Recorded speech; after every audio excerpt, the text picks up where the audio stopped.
Imagine this. A dog is placed in a cage. Every time it tries to escape, it gets shocked again and again. Eventually, the dog stops trying. Even when the door is opened later, it just sits there. It doesn't even test freedom. Not because it can't leave, but because it learned that trying is useless. Now here's the uncomfortable truth. A lot of people are living their lives exactly like that dog. Learned helplessness is what happens when failure becomes so consistent that your brain rewires itself to expect it. You stop taking risks. You stop speaking up. You stop going after things you once wanted. Not because you're lazy, but because your mind is trying to protect you from more disappointment. It's survival mode turned into a prison. And this doesn't come out of nowhere. It builds slowly. Maybe you grew up in an environment where nothing you did was ever enough.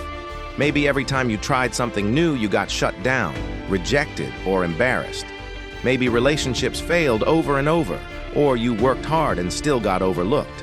After enough of that, your brain starts connecting effort with pain, so it cuts the effort.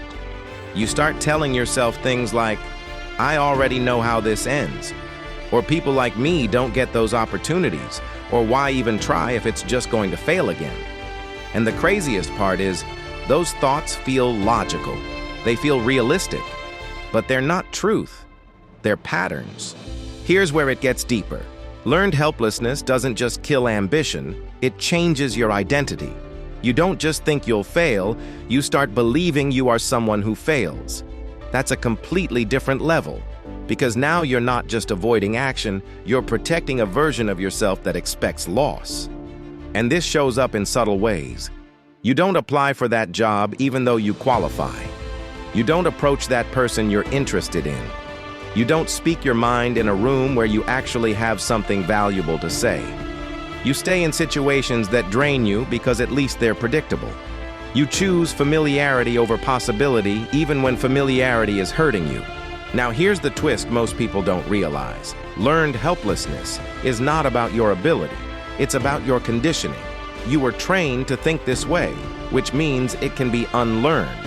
But this is where it gets uncomfortable. Because the way out is not motivation. It's not watching videos. It's not waiting to feel ready. The way out is doing something small and proving your brain wrong over and over again.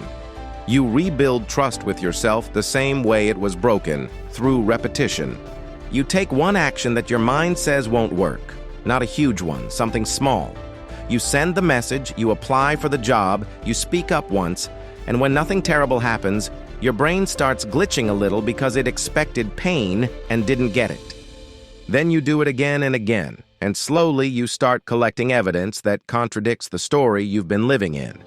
That's how you break it, not with one big moment, but with small wins stacked consistently. But here's the part nobody talks about. At first it feels fake, it feels forced. You'll think, this isn't me, this isn't going to last. That's normal because you're literally rewiring patterns that may have been there for years. And there will be moments where you slip back, where you hesitate, where that old voice comes back stronger than ever. That doesn't mean you're broken, it means you're in the process. Now, let's get real for a second. Some people never break out of this, not because they can't, but because staying stuck becomes comfortable. Predictable pain feels safer than uncertain change, and freedom requires risk. So the question becomes, are you actually stuck, or have you just stopped testing the door?